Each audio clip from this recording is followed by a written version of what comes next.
Welcome to the Stop Down Photography Podcast, episode 102. I'm Scott Davenport. Today's topic is the one thing I miss about film photography.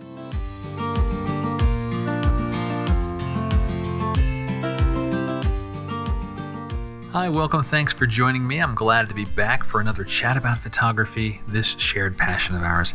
And in today's episode, let's take one more step on our never-ending journey of photography.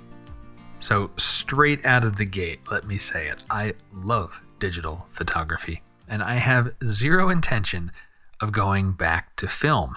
And for those of you that like film or miss film, more power to you. Have fun. That's not for me. But there is one thing about film photography that I miss. It's a simple thing, and I'll tell you about it in this episode of the podcast. If you enjoy the Stop Down Photography Podcast, please share it with a friend on social media, with your camera club, and if you can, please rate and especially review the podcast on Apple Podcasts. It helps more than you know. iPhone or Mac OS users can rate directly in the Apple Podcasts app, or on the web, you can leave a rating at podchaser.com. Links in the show notes. I'm a photographer of an age where I had 1 foot in the film world and 1 foot in the digital world. My first serious cameras were film SLRs. I shot Canon back in my film days, 35mm single lens, probably the kit lens, as that's what I could afford in the early days, and I'd experiment with a few film stocks, mostly Kodak film, ISO 200, very versatile. Occasionally black and white Ilford. I couldn't tell you the specific film stock. I just don't remember. My depth with film photography is reasonably shallow. I was never a full-on 100% film photographer, meaning I didn't regularly develop my own images in a darkroom. I almost never did. I'd go in a darkroom a handful of times, and I kind of hated it. So I'd bring my film to a lab and let them handle all of that. So I have no nostalgia for the chemical processes or hanging prints with clothespins to dry or spending those hours in a red lit room, or the film not winding properly or getting jammed in the camera, or losing half a roll because you needed to change film type. It's just not my cup of tea. However, there is one thing about film photography I miss, and it has really nothing to do with film as a medium. It has to do with scarcity. A roll of film was, and still is, a finite resource. 24 exposures or 36 exposures. Sometimes you'd get lucky and squeeze out a 25th or a 37th exposure depending on how the film got wound. But that's it, no more. Each click of the shutter used one of those precious limited exposures. And that's a night and day difference to the digital world of today. For all intents and purposes, we have limitless exposures. Toss a few 128 gigabyte memory cards in your bag, and you have a lot of frames before you even have to think about limiting your shooting.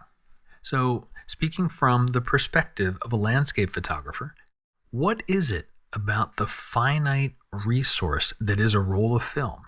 What is it that I miss? It makes you slow down. Each one of those exposures has a relatively high cost. And I don't mean monetary cost, although I guess that's a bit of a factor back in the film days, but I mean cost in terms of using up a scarce resource.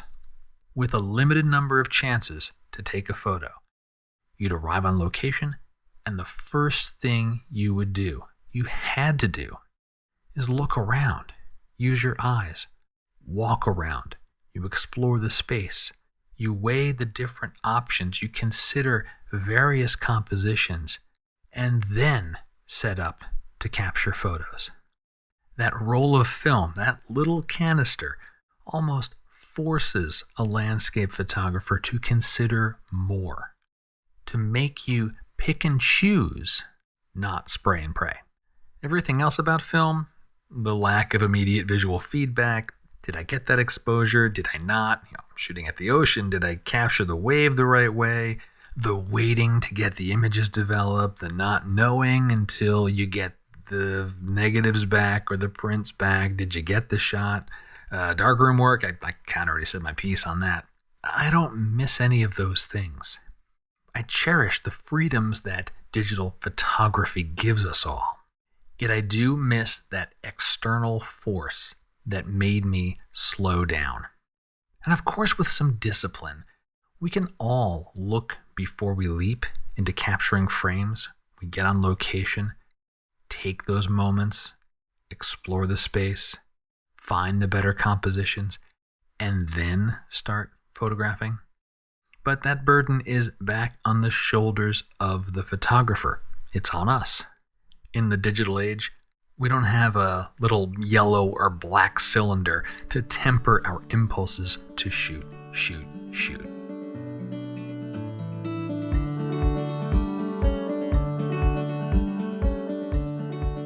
Some studio news for you. The podcast is moving. I called this out in the last episode that I'm consolidating all of my online properties into my main photo website, scottdavenportphoto.com. And that includes this podcast. So it is August 17th, 2022, as this episode hits the podcast feed. And the move is happening this coming weekend, August 20th to 21st of 2022. So what does that mean for you? You're listening to the podcast. Thank you very much for doing that. What does this mean to you? At best, you'll notice little to nothing. Under the hood, there's two main changes that I think you might notice. Number one, in order for me to move the podcast, I have to change the RSS feed that the podcast comes from. This is basically the thing that tells all the various podcast aggregators out there where are the episodes coming from. I need to change that as I make the move. So if you're subscribed to the podcast, and I hope that you are, that might have a ripple effect to your subscription. You might see some previous episodes you've listened to reappear as new. I don't think you'll have to unsubscribe and resubscribe, but you might notice some blips, and I'll just thank you in advance for patience and understanding. This is a bit of the nature of the technology, and I'm hoping that it will not be too disruptive to the overall podcast feed. So that's the first change you might notice. The second change is the new home for the podcast on the web, and that is scottdavenportphoto.com/podcast. Easy enough to remember. So all new episodes, so episodes beyond today, so like episode 103 and onward, they will only be on scottdavenportphoto.com/podcast. Again, you're subscribed to the feed, you'll get them.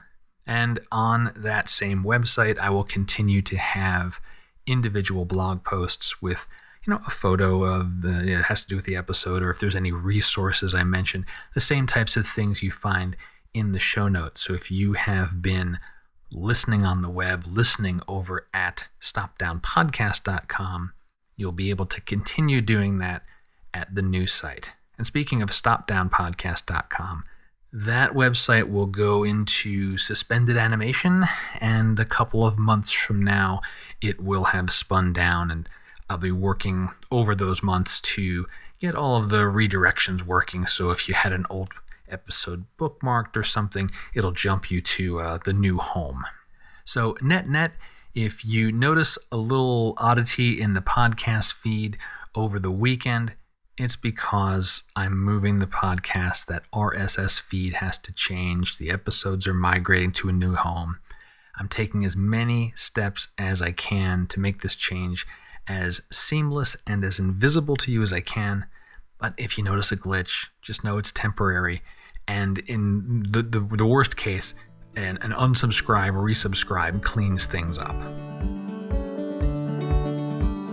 Another follow-up from the last episode, I talked about workshops, the workshops for 2023 in the last episode. I've got 4 workshops happening next year, and registration is now open for all of them. In particular, there is space in the Oregon workshops that are happening all the way out in November of 2023. I know that seems like a long way away, but they are on the calendar.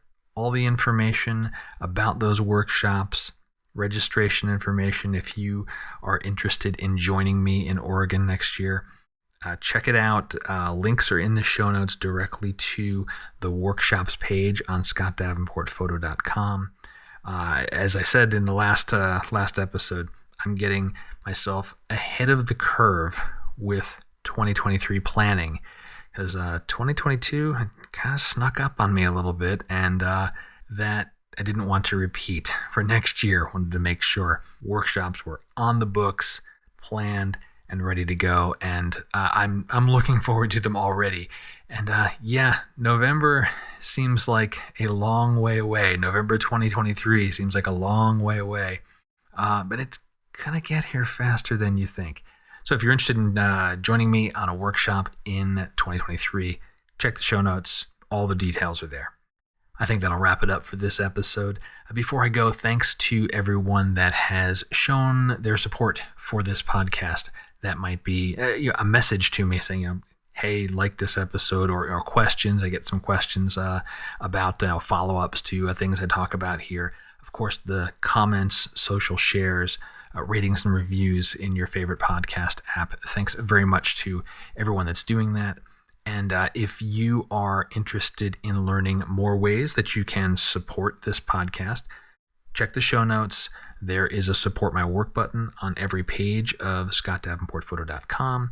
And most of the ways you can support this podcast and the other work I do are zero cost. So there's a lot of easy, lightweight ways that you can support this show. A rating and a review is one of those lightweight ways. And with that, I do hope the next time you are out with your camera, if you shot on film, think about slowing down, thinking of your captures, your frames, as a scarce resource, and maybe using them a little bit more wisely. Once you've got that composition, you've found that thing you want to photograph, then you can embrace the beauty of the digital world and capture as many frames as necessary to get that one photo. But have fun with it, and I will speak to you again very soon. Thanks as always for listening, and until next time, my name's Scott Davenport. Have fun.